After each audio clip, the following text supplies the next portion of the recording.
ነው ያሬድ። አጭር ጥያቄ። አንድ ሰው ኦርቶዶክስ መምህር የነበረ ሰው ፕሮቴስታንት እምነት ተከታዮኛሉ ቢል አንተ ባለህበት አስተምሮ ይሄ ሰውዬ ይድናል ወይስ አይድንም? አይድንም። ምክንያቱም ከመጀመሪያውም የለየን አስተምሮ ስለሆነ አስተምሮ ላይ ደግሞ ኮምፕሮማይዝ የምናደርገው መካከል የሚባል ትምህርት የለም። ያለችው አንድ ቤተክርስቲያን ናት፣ የጌታ አካል የሆነች እውነትም ያለው አንድ ነው። በኦርቶዶክስ አሁን ለምሳሌ በቅርቡ ወደ ፕሮቴስታንት ከፕሮቴስታንት ወደኛ የመጣው ሲመጣ እመን ብቻ አምናል ድናል አላልነው። እኛ አንድ ሰው ወደ ለዛሬ የምነግራችሁ አላህ አምሳያ የለውም አላህ ማንንም አይመስልም ምናምን ብለው ለሚሰክሷችሁ ሰዎች ይህንን ቪዲዮ ታደርሱላችኋላችሁ ማለት ነው። አላህ ምን አይነት እንደሆነ ኢሜጅ ትቀርጻላችሁ። ምን አይነት ምስል እንዳለው ምን አይነት አካል እንደሆነ በቀላሉ ላስረዳችሁ። አላህ በሁሉ ቦታ አይገኝም። አሁን አላህ እዚህ ጋር አይገኝም፣ እናንተ ያላችሁበት ቦታ አይገኝም። ምክንያቱም አላህ ያለው አርሽ ላይ ተደላድሎ ተቀምጦ ነው ያለው። ይህንን በሐዲስ ኪዳን ፍጹም በሆነችው አዲስ ኪዳንማ ገለጠው። ምን አለ? ሁሉ መዳንን ይወርሱ ዘንድ ለማገዝ የሚላኩ ናቸው አለ። መላእክት ኢየሱስ ክርስቶስ ምንድን ነው? አልፋ ነው። እስቲ በሉ ኦሜጋ ነው፣ መጀመሪያውና መጨረሻው። ለዮሐንስ ምን አለው? አነ ውእቱ አልፋኦ፣ አልፋና ኦሜጋ እኔ ነኝ። አነ ቀዳማዊ፣ ፊተኛው እኔ ነኝ። ወአነ ዳህራዊ፣ ኋለኛውም እኔ ነኝ። ሞት መቼ ነው እንደዚህ ተጠርዞ የመጣው? በሊቃውንት ነው። በነገራችን ላይ ይውላችሁ አሁን ይሄ ምን አለ መሰላችሁ፣ ጴንጤ ከየት እንደመጣ እንኳን አያውቅም። ለምሳሌ ንግስቲቱ የወርቅ ልብስ ተጎናጽፋ በቀኙ ትቆማለች ይላል መጽሐፍ። ይኸው እመቤቴ ናት ይልሃል አንዱ ይነሳና ማለት። እሺ ለዛሬ የምነግራችሁ አላህ አምሳያ የለውም አላህ ማንንም አይመስልም ምናምን ብለው ለሚሰክሷችሁ ሰዎች ይህንን ቪዲዮ ታደርሱላችኋላችሁ ማለት ነው። አላህ ምን አይነት እንደሆነ ኢሜጅ ትቀርጻላችሁ። ምን አይነት ምስል እንዳለው ምን አይነት አካል እንደሆነ በቀላሉ ላስረዳችሁ። አላህ በሁሉ ቦታ አይገኝም። አሁን አላህ እዚህ ጋር አይገኝም፣ እናንተ ያላችሁበት ቦታ አይገኝም። ምክንያቱም አላህ ያለው አርሽ ላይ ተደላድሎ ተቀምጦ ነው ያለው። ይህንንም ደግሞ የስግደት ምዕራፍ ቁጥር 4 ላይ እንደዚህ ይላል። አላህ የሰማያትንና ምድርን በመካከላቸው ያለውን ሁሉ በ6 ቀኖች ውስጥ የፈጠረ ከዚያም በአርሹ ላይ የተደላደለ ነው ይላል። በቅንፍ አድርገው ኃይል ብለው የጨመሩት የራሳቸው ነው፣ አረብኛው ላይ የለም። እንዲሁም ደግሞ የጣሃ ምዕራፍ ላይ ቁጥር 4 ላይ እንደዚህ ይላል። አልራህማን ነው በአርሹ ላይ ተደላደለ ይላል። ስለዚህ እንደ እስልምና አስተምሮ አላህ በሁሉ ቦታ አይገኝም። የሚገኘው የት ነው? አርሽ ላይ ተደላድሎ ነው የሚገኘው። አላህ አምሳል አለው ወይ ካላችሁ ደግሞ በሚገባ አለው። ለምሳሌ ሳይ ሙስሊም 26:12 ላይ እንደዚህ ይላል። when any one of you fight with his brother he should avoid his face for Allah created Adam in his own image ይላል። ከወንድማችሁ ጋር ስትጣሉ ፊቱን በጥፊ እንዳትሉት፣ ምክንያቱም ይላል አላህ የፈጠረው በሱ መልክ ነው ይላል። በሱ ምንድነው? ኢሜጅ ነው የፈጠረው። ስለዚህ ፊቱን በጥፊ እንዳመቱት ይላል። አላህ ቁመት አለው እንዴ? እሺ እንመልከት። እንደዚህ ይላል ሳይ ሙስሊም 28:41 ላይ እንደዚህ ይላል። አቡ ሁሬራ ሪፖርትድ አላህስ ሜሴንጀር አሰይንግ፣ አቡ ሁሬራ እንደተረኩት የአላህ መልእክተኛ ያሉትን ማለት ነው። አላህ the exalted and glorious created Adam in his own image with his length of 60 cubits። ምን ይላል? የተከበረውና የላቀው አላህ አዳምን በራሱ መልክ አምሳል 60 ክንድ አድርጎ ፈጠረው ይላል። አላህ አምሳያ የለውም ታዲያ? በራሱ ምን ኢሜጅ ፈጠረው? ማ አላህ ማንን? አደምን ይልሃል ማለት ነው። ስለዚህ አላህ አምሳል አለው። ሌላ ስንጨምር እሺ አላህ ባት አለው። ባት አለው። ባት ያው እግራችሁ ጋር ከጉልበታችሁ ዝቅ ብሎ ያለው አካል ነው አይደለ? ባት አለው። ይህንንም በሱራ 68:42 ላይ ለምሳሌ ታገኙታላችሁ። ባት የሚገለጥበትን ከሃዲዎች ወደ መስጊድም የሚጠሩበትንና የማይችሉበት ቀን አስታውስ ይላል። ምን የሚገለጥበትን? ባት የሚገለጥበትን። በተመሳሳይ ይሄ ስለ ባት መገለጥ በሐዲስ ላይም እናገኛለን። ለምሳሌ ሳይ አልቡኻሪ 49:19 ላይ ተዘግቧል ማለት ነው። ስለዚህ አላህ ምን አለው ማለት ነው? ባት አለው ማለት ነው። እንጨምር እስቲ ትንሽ። ሌላስ አላህ ምንድን ነው ያለው? አላህ ሌላ ምንድን ነው ያለው ያላችሁ ከሆነ እጅ አለው። እጅ አለው። ለምሳሌ ሱናን አልናሲያ 53:79 ላይ መጨረሻ አካባቢ ያለውን ላንብብላችሁ፣ እናንተ ሙሉን አንብቡት። ምን ይላል? ቦዝ ኦፍ ሂዝ ሃንድስ አር ራይት ሃንድስ ይላል። ሁለቱም እጆቹ ምንድናቸው? ቀኝ እጅ ናቸው። የአላህ እጆች ምንድናቸው? ሁለቱም ቀኝ እጅ ናቸው። ግራ እጅ የለውም ማለት ነው። እንጨምር። ይሄንን ከቁርአን እናስደግፈው። አዲሱ ላይ እንደዛ ካለ የሱዓድ ምዕራፍ ወይንም 38ኛው ምዕራፍ ቁጥር 75ኛው ላይ እንደዚህ ይላል። አላህም ኢብሊስ ሆይ በሁለት እጆቼ ለፈጠርኩት ከመስገድ ምን ከለከለህ ይላል። በስንት እጆቼ? በሁለት እጆቼ ለፈጠርኩት ከመስገድ ምን ከለከለ ይላል። ሁለት እጆቹ አዲሱ እንደሚናገረው ነው የሚገኙት ከቀኝ በኩል።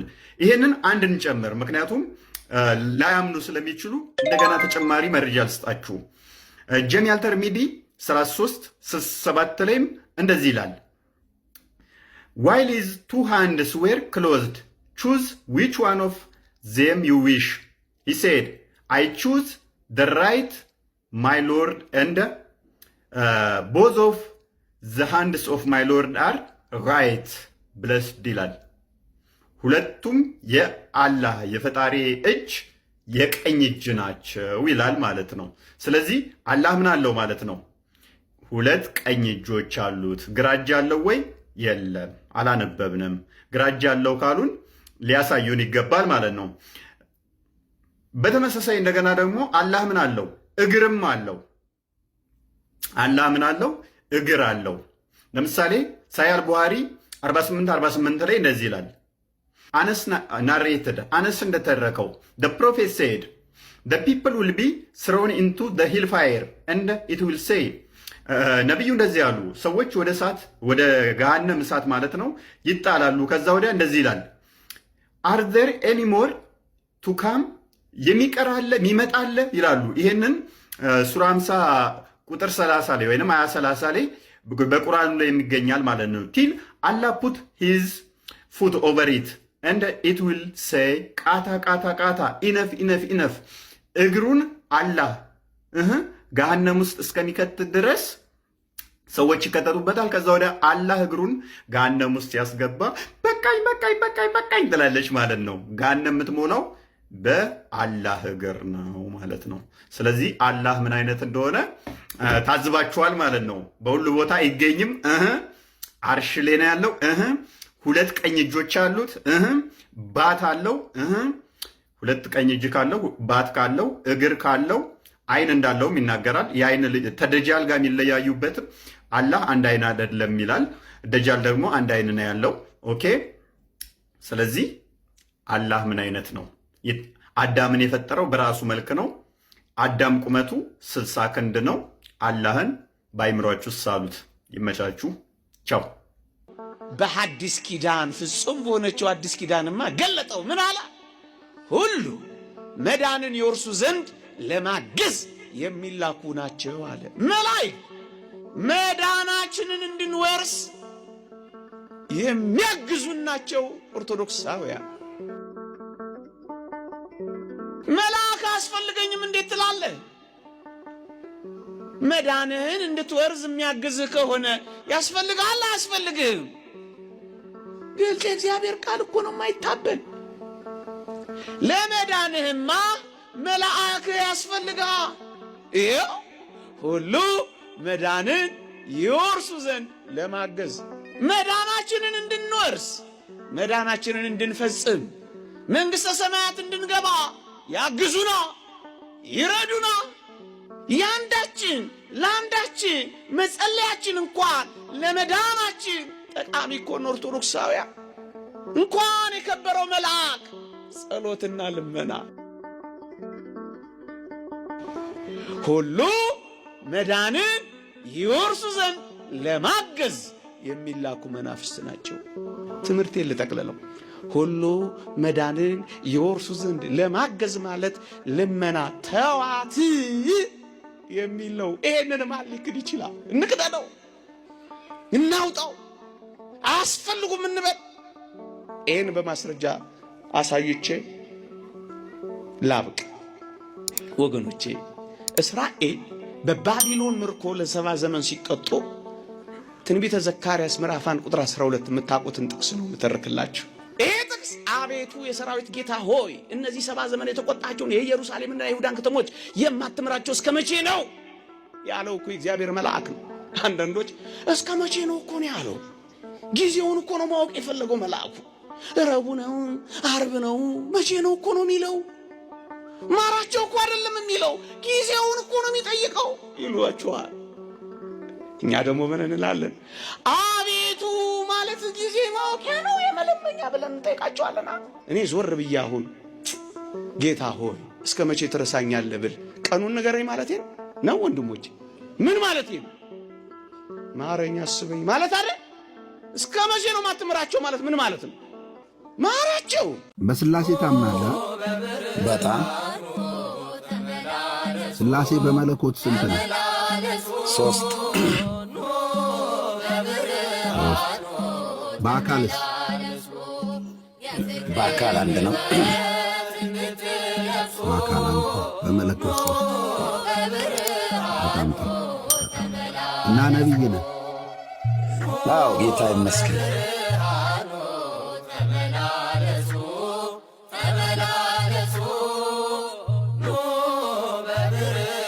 መቼ ነው እንደዚህ ተጠርዞ የመጣው?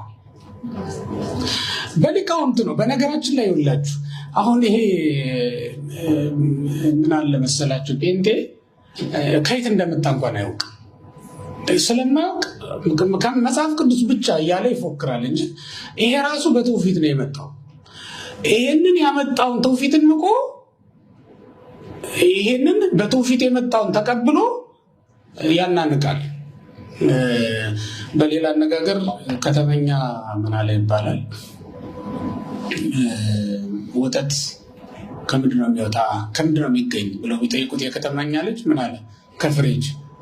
የወተትን ምንጩን የማያውቅ ሰው አስቸጋሪ ነው። ስለ ወተት ብትነግሩት አይ እኛ ቤት ግን ከፍሪጅ ነው ሲወጣ ማይ ሊልህ ነው ይችላል።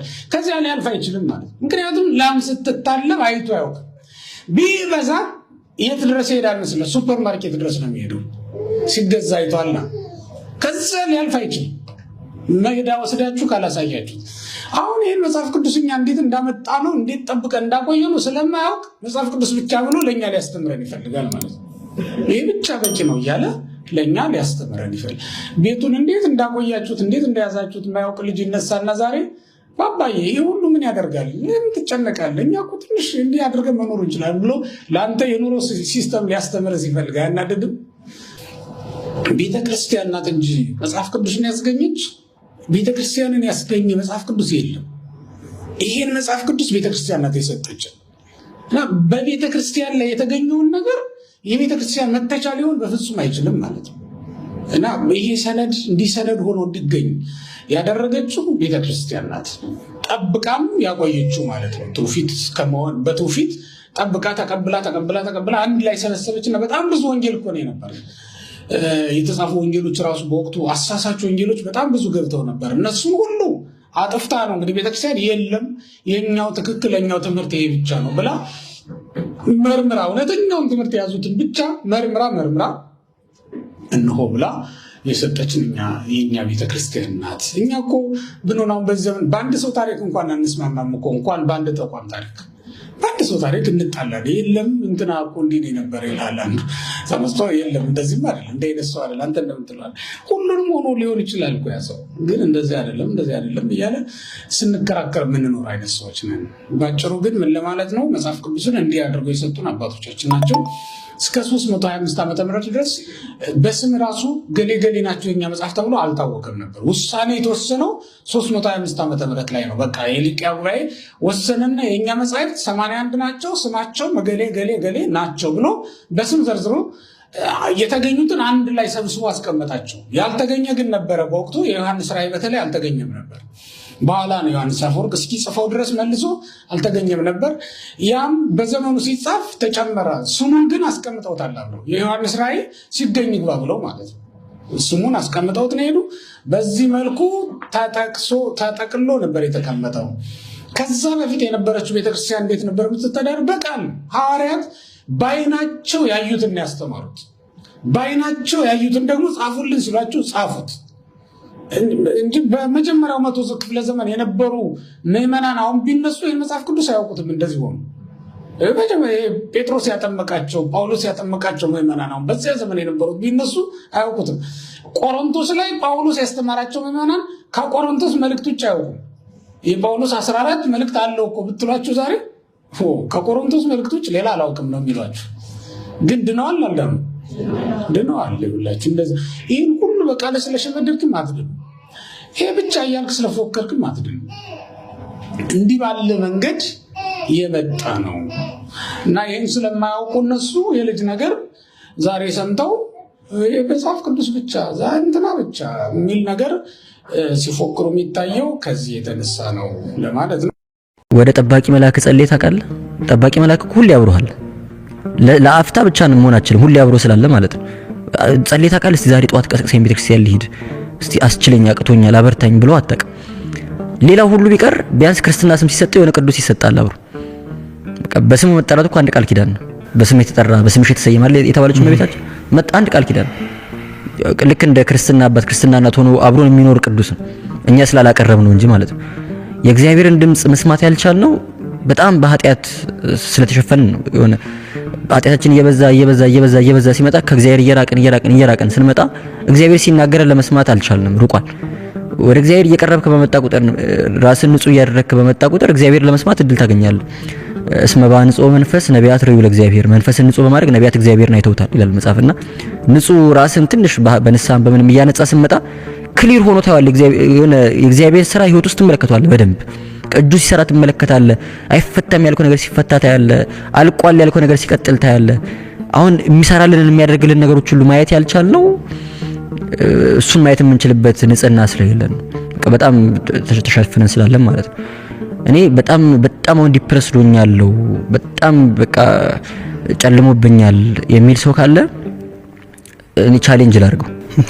እስቲ በጧት ተነስ፣ ቀን ላይ በጧት ተነስ፣ ለአንድ ሰዓት ለ30 ደቂቃ ምናምን የሆነ ጸሎት ጸልይ። የጸልይክ ላይ መስል ይችላል ምናምን፣ ግን የምር ቤክሲያን ሄደ ጸልይ። ከቻልክ ጸበል ተጠመቅ፣ ስፖርት ስራ፣ ለሆነ ያክል ኤክሰርሳይዝ አድርግ። አንድ አባት ሲናገሩ የሰማሁትን ነው የምነግርህ። ከዛን ለማታውቀው ለሆነ ነዳይ ለሆነ የተቸገረ ሰው ራንደም የሆነ ጥሩ የሆነ በጎነትን አድርግለት። ለነዳይ መምጾት ሊሆን ይችላል፣ የሆነ ነገር መስጠት ሊሆን ይችላል ምናምን ነገር። እነዚህ ነገሮች አድርግና ከዛው ላይ ቀንን በድብርት አሳልፍ። አችልም በድብርት ማሳለፍ ልትደበር አችልም። እነዚህ ነገሮች ካረከበው በቃ እነዚህ ነገሮች ህይወት ላይ ተለማመዳቸው። እግዚአብሔር አምላክ በህይወታችን እንደሚሰራ ማመን የከበደ እግዚአብሔርን ስለማናውቁ፣ እግዚአብሔርን የማናውቀው ደግሞ ከሱ ጋር ስለማንነጋገር ነው። ከእግዚአብሔር ጋር መነጋገር ደግሞ በሁለት ወገን ነው። እግዚአብሔር ሲናገር መስማትና አንተ እግዚአብሔርን ማናገር፣ አንተ ተናገር እሱ መስማት ነው። እግዚአብሔር ሲናገር የምትሰማው መጽሐፍትን በማንበብ ቃል እግዚአብሔርን በመማር ነው። ይነግራል እኮ ህይወትን ያወራሃል እኮ እግዚአብሔር ልትሰማው ድርቅ ሰጠው። ቅዱሳን መጽሐፍትን ብታነብ ቃል እግዚአብሔርን ብትማር መምህራንን ብትሰማ እግዚአብሔር ይናገራል፣ አንተ ታደምጣለህ። ከዛ ነው በተራ አንተ ታወራለህ ስትጸልይ። የግድ እኮ በቃ እኔ ሐሳቤ መሰብሰብ ከበደኝ፣ ሐሳቤ መሰብሰብ አቃተኝ፣ መጸለይ አልቻልኩም ምናምን። እውነት ነው፣ የሁላችንም ችግር ነው። መንፈሳዊ ከፍታን ይፈልጋል። ሐሳብን ክትት አድርጎ መጸለይ መቻል በጣም መንፈሳዊ መሆንን ይፈልጋል። ግን እሺ እንደዛ ሐሳብ እየተበተነ ምን እያልክም ታክተህ ጸልይ። ከዛ በኋላ የልብህን ደግሞ ነገሩ ለእግዚአብሔር አምላክ ለሰው እንደምታወራ ለእግዚአብሔር ማውራት እኮ ያስፈልጋል። ልክ አባት እንደምታናገሩ አድርገህ እግዚአብሔር ማናገር እኮ ያስፈልጋል። እንዲሆኝ እንዲጎሎብኝ እንዲያጥቼ ምናምን ብለን እንንገረው፣ ችግር የለውም። እሱ መስማት አይሰለችም። ያው ስናጣ ሁሌ እግዚአብሔር ጋር መሄድ ጥሩ፣ ስናጣ ብቻ መሄድ ችግር ነው። ግን ጭራሽ ካለመሄድ ስናጣ መሄድም ይሻላል። እግዚአብሔርን ያሬድ አጭር ጥያቄ። አንድ ሰው ኦርቶዶክስ መምህር የነበረ ሰው ፕሮቴስታንት እምነት ተከታዮኛለሁ ቢል አንተ ባለህበት አስተምሮ ይሄ ሰውዬ ይድናል ወይስ አይድንም? አይድንም። ምክንያቱም ከመጀመሪያውም የለየን አስተምሮ ስለሆነ አስተምሮ ላይ ደግሞ ኮምፕሮማይዝ የምናደርገው መሀከል የሚባል ትምህርት የለም። ያለችው አንድ ቤተክርስቲያን ናት፣ የጌታ አካል የሆነች እውነትም ያለው አንድ ነው። በኦርቶዶክስ አሁን ለምሳሌ በቅርቡ ወደ ፕሮቴስታንት ከፕሮቴስታንት ወደኛ የመጣው ሲመጣ እመን ብቻ አምናል ድነሃል አላልነው። እኛ አንድ ሰው ወደ ኦርቶዶክስ ሲመጣ አምኖ ከዛ ደግሞ እንዲጠመቅ ከቅዱስ ምስጢሩ ከስጋው ደግሞ እንዲካፈል እናደርጋለን። ይህን ካላረገ ከምስጢር ካልተካፈለ ጌታን አያገኘውም፣ ጌታን አይለብስም። በማመኑ ብቻ ለምሳሌ አሁን ቴዲ ዛሬ አስተማርነ፣ አይንን ጨፍን እጅህን ወደ ላይ አድርግ፣ በቃ አምኛለሁ ቻው ዳንክ። ይሄ በእኛ በኦርቶዶክስ እንደዛ የለም። ይሰረዛል የለም። ምንድነው የሚደረገው መሰለ ቴዲ? በእኛ መጽሐፍ ቅዱስ እንደሚናገረው ካልተጠመቅ ክርስቶስን አትለብሰውም። ከሞቱና ከትንሣኤው ጋር መታበር አለ። በአንድ ሰው ክርስቶስን ለመልበስ ከክርስቶስ ከሞቱና ከትንሣኤው ጋር ለመታበር ግዴታ መጠመቅ አለበት። ከኃጢአቱ እንዲታጠብ ግዴታ መጠመቅ አለበት። ስለዚህ ያምናል፣ ይማራል። ይሄ በእምነቱ ወደ መዳን ጎዳና ይወስዷል፣ ወደ መዳን ጉዞ ያስጀምሯል። መዳኑ ግን የሚፈጽመው ያመነ የጠመቀ ይድናል ስለሚል ጥምቀትን ቅዱስ ቁርባኑን ወስዶ ድነቱን ይፈጽማል ማለት ነው። ከዛ በኋላ ምንድነው የእኛ ድነናል ስንል እኛ ላዋጣንበት እኛ ያልተሳተፍንበት ከእርሱ ቸርነት የሆነ በስጦታው የሆነ በመስቀል ላይ ቤዛ ሆነ እንደ ብሉይ ኪዳን ሕግ መገረዝ አይጠበቅብንም። አሁን ከኛ የሚጠበቀው ማመን ነው። ማመን አምነን ልጅነትን እናገኛለን። በጥምቀትና በቅዱስ ቁርባን ታትመን ልጅነትን እናገኛለን። ይሄ ድነናል። ከዛ ደግሞ እየዳንን ነው። ይህ ወደ መዳን የመጣው ሰው ደግሞ ክርስቶስን በመምሰል ሕይወት ዕለት እስከ ዕለት ፍጻሜው ድረስ በመልካም ፍሬ በመንፈሳዊ ፍሬ እያፈራ መሄድ ማደግ አለበት። ምክንያቱም ይሄን ፍሬ ካላፈራ ስለሚቆረጥ መዳኑ ስለሚያጥ። ስለዚህ መዳን በጸጋ ይሰጣል። ጸጋውም ጥምቀቱ ነው። ጸጋውም ክቡር ሥጋው ክቡር ደሙ ነው። ከዛ በኋላ ይህን ጸጋ ካገኘ በኋላ ይህን ጸጋ መጠበቅ ግዴታው ነው። በመንፈሳዊ ፍሬ በመመላለስ መጨረሻ ላይ ደግሞ ክርስቶስ ሲመጣ ደግሞ በዓለም ፍጻሜ የጸኑትን ደግሞ ያድናቸዋል። ስለዚህ ሲመጣ ደግሞ መዳኑ ይፈጸምለታል፣ ወደ ዘላለም ይገባል ማለት ነው። የእኛ ትምህርት ነው። ወደ ሌሎች ከመሄድ በፊት የተዋህዶ ልጆች የሆናችሁ ወደ ቤተ ክርስቲያን ስትመጡ እነዚህን 5 ነገሮች ስራታችሁን፣ በኩራታችሁን፣ ቀደሚያቱን፣ ምጽዋታችሁን፣ ስለታችሁ ከዚህ አንዱን ይዛችሁ ትመጣላችሁ። ባዶ እጅ አይመጣም። ሁለተኛው ከመምህራን የሚወረወረውን ኃይለ ቃል መዝግቡ። ይሄ ቦታ የማይደርቅ ምንጭ፣ የማያስጠማ የዘላለም ሕይወት የሚገኝበት ትምህርት ቤት፣ በሚያልፈው ዓለም የማያልፈውን ዓለም ለመውረስ የምንማርበት ቦታ ነው። ማስታወሻ ይዙ። ባዶ እጃችሁን መታችሁ ባዶ እጃችሁን አትመልሱ። ሌላው ዕለተ ሰንበትን አትግዙባት፣ አትሽጡባት። በአሕዛብ ሸቀጥ በዕለተ ሰንበት በየጎዳናው አትደነቁ። በጣም ከባድ ዕለተ ሰንበት ጻድቃንና ኃጥአን የሚለዩባት ዕለት ናት። ዓለም የምታልፈው ዕለተ እሁድ ነው። ዕለተ ሰንበት መንገድ ዘግተው ኳስ የሚጫወቱ ልጆቻችሁን ሰብስቡ። የተጻፈ ጽሑፍ አለ። ልጆችሽ በጎዳና ላይ ይጨፈጨፋሉ ብሎ ነቢዩ ተናግሮታል። ሰብስቡ ልጆቻችሁ፣ ምከሩ ልጆቻችሁ። ዕለተ ሰንበት ካልተጫወቱ አይጥምም። አክብሯት ይችን ሰንበት። ቀጥሎ ታላቁ ሰማዕት አባቶቻችን የተማጸኑበት ስንት ድል ያገኙበት አሁንም እየተማጸኑበት ያለ ታላቁ ሰማዕት መጠጥ መሸጫ ያደረጉት ሙጠጥ ብለዋል ከምድሪቱ። መታሰቢያቸው ሁሉ የለም። አሁንም ይድገመው ድራፍት መሸጫ ነው ቅዱስ ጊዮርጊስ። ጠርሙሱ እየተሰበረ ስዕሉ የትም እየተረገጠ ማስታወቂያ፣ የመጠጥ ማስታወቂያ መሸጫ ነው። ኳስ መጫወቻ ነው። አስጥሉ። ልጆቻችሁን ምከሩ። እውነት ኳስ ተጫዋቾቹ ከወደዱት ኳስ መጫወቻቸውን ለዳ ቡድን ሌላውን ጽዋ ማህበር አቁመው ይማጸኑት ዘር እንዲወጣላቸው ንገሩ። ንስሐ ሰጥቶ ሰውን ከእግዚአብሔር ጋር የሚያስታርቀው ካህን የሚጸልየው ጸሎት፣ የሚሰራው ስራ ታምርስ እሱ ታምራትስ ከፈለጋችሁ ህብስት ይዞ ገብቶ የአምላክን ሥጋ አድርጎ የሚለውጠው በጸሎቱ ወይን ቀድቶ በጽዋ ይዞ ገብቶ የመለኮትን ደም አድርጎ ያጠጣል። ይሄ ካህን የሚቀድሰው ቅዳሴ ታምርማ ይሆንላት። ታምር ከፈለጋችሁ ኑና ቅዳሴ ያስቀድሱ። ህብስት ነበር ይዘነው ስንገባ ምድራዊ ነበር ሰማያዊ ይሆናል። ህብስት ነበር የአምላክ ሥጋ ይሆናል። ወይን ነበር በጽዋ የቀዳነው ታቦቱ ላይ ስናኖረው አሐዱ አብ ቅዱስ አሐዱ ወልድ ቅዱስ አሐዱ ውእቱ መንፈስ ቅዱስ ከማለታችን በፊት ወይን ነበር ምድራዊ ነው እኛ ያዘጋጀነው። አሐዱ አብ ቅዱስ ከተባለ በኋላ ግን ተለውጦ የማን ደም ይሆናል? ታምርማ ይሆናላችሁ። ታምር እኮ ነው። ታምርስ እናንተ የወለዳችሁትን ሕፃን አምጥታችሁት በውሃ ተጠምቆ ከስላሴ ሲወለድላችሁ ታምርማ የነበር በእውነት አናምንም። እኛ በአይናችን ጋኔን ሲቀባጥር ማየት እንፈልጋለን። በቃ እኛ ራሳችን ልክፍት አለብን። ለሐሰተኛ አጥማቂዎች መብዛት የእናንተ አስተዋጽኦ አለበት።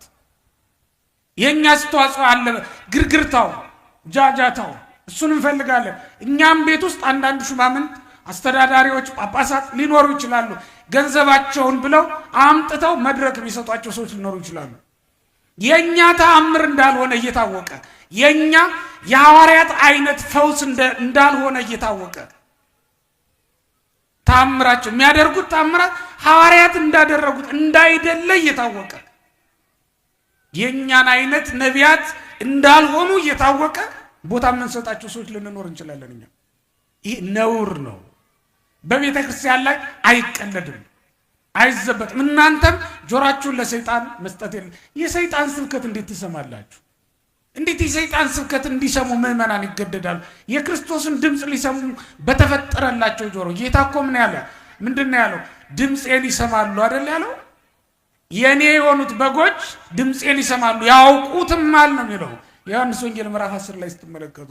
እኛስ የክርስቶስን ድምፅ በመስማት ጊዜያችንን ልናሳልፍ ስለሚገባ የጋኔን መስሚያ ጊዜ የለንም። ኢየሱስ ክርስቶስ ምንድን ነው? አልፋ ነው። እስቲ በሉ ኦሜጋ ነው፣ መጀመሪያውና መጨረሻው። ለዮሐንስ ምን አለው? አነ ውእቱ አልፋና ኦሜጋ እኔ ነኝ። አነ ቀዳማዊ ፊተኛው እኔ ነኝ፣ ወአነ ዳህራዊ ኋለኛውም እኔ ነኝ። ሞቼ ነበርኩ እነሆ ከዘላለም እስከ ዘላለም ድረስ ሕያው ነኝ ብሏል። ስለዚህ አልፋና ኦሜጋ አምላክ እንደነበረበት ያጠይቃል። ያ ቦታ በራስጌና በግርጌ ፊተኛው ኋለኛው ቀዳማዊው ዳህራዊው ማን ነው እሱ? ኧረ እባካችሁ መልሱ። ኢየሱስ ክርስቶስ ነው። ክርስቶስ ተንሥአ እሙታን፣ ክርስቶስ ሞትን ድል አድርጎ ተነሳ። በዐቢይ ኃይሉ ስልጣን በገዳና ኃይሉና ስልጣኑ አሰሮ ለሰይጣን፣ ሰይጣንን አሰረው። አጋዞ ለአዳም፣ አዳምን ነፃ ወጣው። ሰላም ፍቅር አንድነት ሆነ። ይእዜሰ ኮነ ፍስሐ ወሰላም፣ ከዛሬ ጀምሮ ምን ሆነ? ደስታ ሆነ። ይኩን ደስታ የሚሆን ደስታ ተደረገ። ደስታ ይሆናል፣ ደስታ ይደረጋል ብላ ቤተ ክርስቲያናችን በአምላኳ በንጉሷ በብርሃኗ በክርስቶስ ሁል ጊዜ ትደሰታለች። ደስ ይበላችሁ። አሁን በጽር ደግሞ ብትሄዱ በግሪክ ደናነ እንደምነ ደና ሰነበት አይባልም፣ ነውር ነው በጣም። በዚህ 50 ቀን እንደምነ አይባልም። ሰው ይመጣና በግሪክ ቋንቋ ክርስቶስ አኔስቲ ይለዋል። ምን ማለት ነው? ክርስቶስ ተነሳ ማለት ነው። አሊቲኖስ አኔስቲ በአማን ተንሳ፣ በእውነት ተነሳ። አለቀ። ይሁዳ ውስጥ አዋቂ ነው። ስለ ክርስቶስ በደንብ የሚያውቀው እሱ። ውጭ ያሉ ሰዎች ክርስቶስን ሊደፍሩ አልፈለጉም፣ ፈርተውታል ክርስቶስን። ይሁዳ ግን አትፍሩ አይዟችሁ ብሎ አበረታቶ ይዟቸው የመጣው እሱ። ዛሬም እየሆነ ያለው ይሄ ነው። ቤተ ክርስቲያኒቷን የደፈሯት የውጭ ሰዎች አይደሉም፣ ውስጥ ያሉ ሰዎች ናቸው። አይዟችሁ ብሎ ያስደፈሯት፣ ችግር የለም ብሎ ያስደፈሯት። በውሸት ቆብ፣ በውሸት ካባ። ለምን? አንዳንድ ጊዜ ዓለማውያን ስለ መንፈሳዊ ዓለም ጭራሽ ያውቁ። መንፈሳዊ ነን የምንል ውስጥ ያለን አስመሳዮች ግን ስለ ውስጡም እናውቃለን፣ ስለ ውጭውም እናውቃለን። ስለ ዓለማዊውም ስለ መንፈሳዊም ዓለም እውቀት አለን። ይሁዳ ስለ ሁለቱም እውቀት ነበረው። ስለ ዓለማዊም ያውቃል፣ የክርስቶስ የእውነት ጠላቶች የት እንዳሉ ያውቃል፣ እውነት ክርስቶስን የት እንዳለ ያውቃል። ዛሬም ይሄ ነው። ቤተ ክርስቲያን ውስጥም ቀድሰን እናቁርብ ይላሉ፣ በአስተዳደር ይቀመጣሉ። በውጩ ደግሞ ሄደው ፓርላማም ውስጥ እንቀመጥ ይላሉ። ቤተ ክርስቲያን ውስጥ መስቀል ያወጣሉ፣ ፓርላማ ላይ እጅ ያወጣሉ። ዕጣን ይሸጣሉ ስትሉ ፖለቲካ ይሸጣሉ። ፖለቲካ ስትሏቸው ዕጣን መሽጠት ይፈልጋሉ። በዚህ በእጃቸው መስቀል ይዘዋል፣ በሌላው ሽጉጥ ይዘዋል። ስለ ሁለቱም ዓለም ያውቃሉ። ቤተ ክርስቲያኒቷ ውስጥ እየበዘበዙ እንጀራዋን በልተው አድርገው ለቤተ ክርስቲያን የሚያስቡ ሳይሆኑ የሚያስቡበት የሆኑ አሉ። እግዚአብሔር ከነዚህ ይሁዳዎች ይጠብቃል። ገብቷቸዋል የቀሩት ቲክቶከሮቹ ናቸው። አባቶቹ ገብቷቸዋል የቀሩት ቲክቶከሮቹ ናቸው። ለእነሱ ሊገለጥላቸዋል። ዶክተሮቹን ያድናል፣ አባቶችን ያድናል። የወንጌል ብርሃን በኢትዮጵያ ሰሜን ምድር ላይ ይበራል። ውሸታም ነህ፣ አፍህና ልብህ ሌላ ነው። ውጊያችን ከስጋና ከደም ጋር አይደለም። ዲያብሎስ ከሚያድርባቸው ሰዎች ጋር አይደለም። የኔና የናንተ ውጊያ በእነሱ ላይ በሚያድረው መንፈስ ላይ ነው። በካሃዲው ላይ በሚያድረው ርኩስ መንፈስ ላይ ነው። አንተ ሰለፍ የኦርቶዶክስ ምዕመን ስላለህ አንተ በዚሁ አጋጣሚ ግባህ እስቲ። ያንተ መጽሐፍ ቅዱስ አለማንበብ አይደል እንደ እባቡን ያነገሰው? ያንተ የኦርቶዶክሱ መጽሐፍ ቅዱስን አለመመርመር አይደል እንደ ያነገሰው? አንቺስ ብትሆኚ ኦርቶዶክሳዊ መጽሐፍ ቅዱስ ብታነቢ ለእባቡ አንሰሽ ነው እንዴ? በተኩላና በእባብ ላይ ትጫሚያለሽ፣ አንበሳና ዘንዶ ትረግጫለሽ። ይሄ ስልጣን ተሰጥቶሻል። ለምዕራብ ተረት ኦርቶዶክስ፣ ለአውሮፓ ርኩሰት ኦርቶዶክስ፣ ለዲያብሎስ ግሳት ኦርቶዶክስ፣ ለአሪዮስ፣ ለመቅዶኖስ፣ ለንስጥሮስ መልስ መስጠት ትችላለህ። ልንገርህ። ለምሳሌ ንግስቲቱ የወርቅ ልብስ ተጎናጽፋ በቀኙ ትቆማለች ይላል መጽሐፍ። ይኸው እመቤቴ ናት ይላል አንዱ ይነሳና ማለት። እሺ ንግስት ትሁን። ንግስት ምንድናት? የንጉስ ምንድናት? አሁን ድንግል ማርያም የኢየሱስ እናት ናት ወይስ ሚስት ናት? አረ በመድኃኒዓለም አይሆንም፣ አይሆንም። ንግስቲቱ የወርቅ ልብስ ተጎናጽፋና ተሸፋፍና በእግዚአብሔር ቀኝ ትቆማለች የሚለውን አንድምታ አለው። እኛ ለማርያም ብቻ የሚሰጥ ነው አንልም። በነገራችን ላይ አሁን የትንቢት አፈታትን ፕሮቴስታንት አብዛኞቹ ምኑንም ነው የማያውቁት። የትንቢት አፈታትን ምኑንም ነው አብዛኞቹ የማያውቁት። እና የትንቢት አፈታት የተለያየ መንገድ አለው። ለጊዜው ፍጻሜው አንድም እንደዚህ ነው አንድም እንደዚህ ነው እየተባለ በብዙ መንገድ ይፈታሉ ትንቢቶች ማለት ነው። ለማንኛውም እመቤታችን ቅድስት ድንግል ማርያም ናት ያ ጥቅስ የሚያመለክተው ንግስት የተባለችው የሚለውን እኛ ዛሬ አይደለም ያልነው። ቅዱስ አትናቴዎስ ራሱ ይህንን ነገር ተናግሯል። ንግስቲቱ የወርቅ ልብስን ተጎናጽፋና ተሸፋፍና በእግዚአብሔር ቀኝ በንጉሱ በቀኙ ትቆማለች የሚለውን ድንግል ማርያምን እንደሚያመለክት ማጭምር ተናግሯል ቅዱስ አትናቴዎስ። ከዛ በፊት ግን መናገር የፈለኩት የትኛውን ነው? ድንግል ማርያም ንግስት ትባላለች።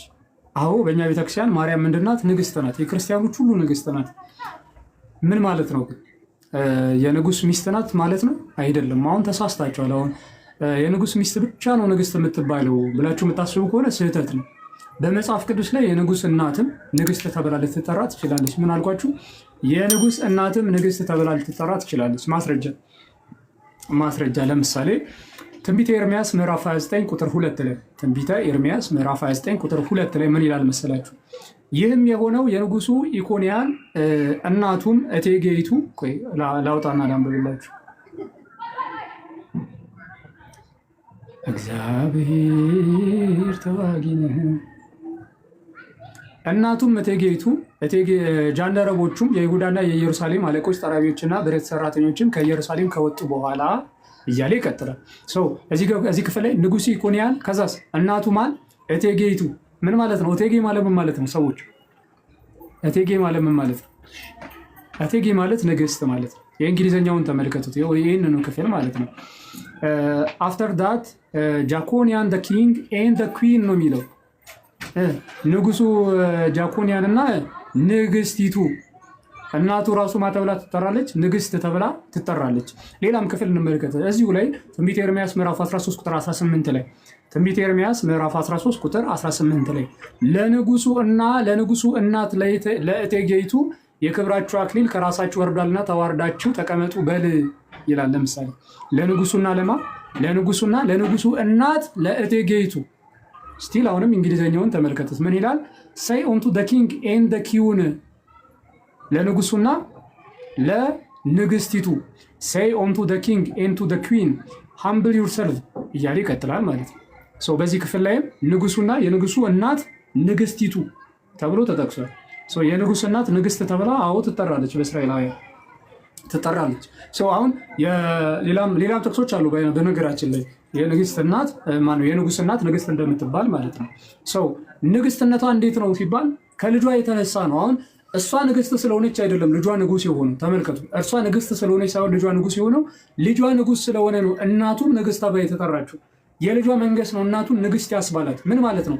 ንጉስ ማለት ምን ማለት ነው? በነገራችን ላይ ንጉስ ማለት የሁሉ የበላይ ማለት ነው አይደለ? ንግስት ሲባልስ ንግስት ደግሞ ሲባል በሴት ዘርፍ ነው ከሌሎቹ የምትበልጥ ማለት ነው። ይህ ማለት ከንጉሱ ጋር እኩል ናት ማለት ነው አይደለም። ተሳስታችኋል። ከንጉሱ ጋር እኩል አይደለችም። አይደለም እናቱ ሚስቱ ንግስት ስትባል እንኳን ከንጉሱ ጋር እኩል ሆና አይደለም።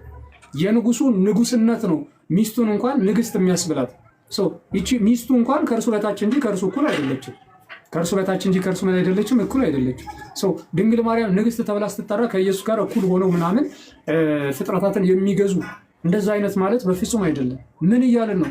ጌታ ኢየሱስ ክርስቶስ የፍጥረታት ሁሉ ጌታ ነው፣ ከፍጥረታት ሁሉ በላይ ነው። ድንግል ማርያምን ከፈጣሪ በታች ከፍጡራን በላይ ናት። ይህንን እየገለጽን ነው። ከፈጣሪ በታች ከፍጡራን በላይ ናት። በምን? በክብር፣ በምን? በቅድስና፣ በምን? በንጽህና፣ በምን? በእግዚአብሔር ዘንድ ባላት በተሰጣት የእናትነት ስፍራ ከፈጣሪ በታች ከፍጡራን ምንድናት? በላይ ናት። ስለዚህ ምን ተብላ ትጠራለች? ንግስት ተብላ ትጠራለች። የነገስታት እናቶች ንግስት ተብለው የሚጠሩት የት ነው?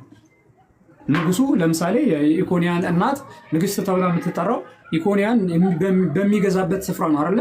ለምሳሌ ኢየሩሳሌም የንጉሱ ግዛት ከሆነች በዛ ግዛት ላይ ማንም የዛ ንግስት ትባላለች፣ እናቱም የዛ ስፍራ ንግስት ትባላለች። አሁን እንግዲህ የምናወራው ስለ ጌታ ኢየሱስ እናት ነው። ጌታ ኢየሱስ ደግሞ የፍጥረታት ሁሉ ንጉስ ነው፣ የነገስታት ሁሉ ንጉስ ነው፣ ከፍጥረት ሁሉ የሚበልጥ። ከፍጥረት ሁሉ ስንል ከፍጥረታት መካከል ጭምራለች፣ ማርያም ጭምራለች፣ ድንግል ማርያም ጭምራለች። ከድንግል ማርያምም ጭምር የሚበልጥ የነገስታት ንጉስ ነው። ማን? ጌታ ኢየሱስ ክርስቶስ። ልጇ ጌታ ኢየሱስ ከፍጥረታት ሁሉ በላይ የፍጥረታት ሁሉ ንጉስ ነው፣ የነገስታት ንጉስ ነው። እናቱ ቅድስት ድንግል ማርያምም ከልጇ ንጉስነት የተነሳ ንግስት ተብላ ትጠራለች። ንግስት ተብላ ፍጥረታት ሁሉ የሚያመልኳት ሆና ነው? አይደለም። እንደዛ ማለት አይደለም። ንጉስ ማለት ሲጀመር ፍጥረታት የሚያመልኩት ማለት አይደለም። አሁን በኢትዮጵያ ታሪክ ራሱ ብዙ ነገስታት አሉ። ንጉስ ናቸው ማለት የሀገሩ ህዝብ ምንድነው ያመልካቸዋል ማለት አይደለም። ራሳቸውን የሚያስመልኩ ነገስታት ነበሩ። ለምሳሌ በግብፅ ታሪክ አለ አይደል? በግብፅ ታሪክ ፈርዖኖች ሲሞቱ ይመለኩ ነበረ ከሞቱ በኋላ ማለት ነው። ነገር ግን ንጉስ ማለት በራሱ መመለክ ማለትን የሚያሳይ አይደለም። ምንን የሚያሳይ ነው? በዛ ስፍራ ላይ ካሉ ሰዎች ሁሉ የበለጠ ስፍራ እንዳለው የበለጠ ስልጣን እንዳለው የሚያሳይ ነው። ንጉስ ማለት በዛ ስፍራ ላይ ከሌሎቹ ሰዎች የበለጠ ስልጣን ያለው ማለት ነው። ስለዚህ ጌታ ኢየሱስ ክርስቶስ በፍጥረታት ሁሉ ላይ ስልጣን አለው፣ ዘላለማዊ ስልጣን። ድንግል ማርያም የጌታ እናት በመሆኗ ደግሞ ያገኘችው ክብርና ስልጣን አለ በእግዚአብሔር ፊት ማለት ነው። ስለዚህ ለዚህ ነው ንግስት የምንላት እንጂ ከኢየሱስ ክርስቶስ ጋር የምትተካከሉና ከእርሱ ጋር እኩልና በፍጹም አይደለም። በዛ መልኩ በፍጹም አይደለም። ስለዚህ ማርያም አዎ ንግስት ትባላለች። ማርያም አዎ የጌታ እናት ናት። ማርያም አዎ የኢየሱስ እናት ናት፣ ያውም ደግሞ ዘላለማዊ እናቱ። ኢየሱስ ለዘላለም ስግው ቃል ነው። ማርያምም ለዘላለም የስግው ቃል እናት ናት። ይህ ለዘላለም የታመነ እውነት ነው።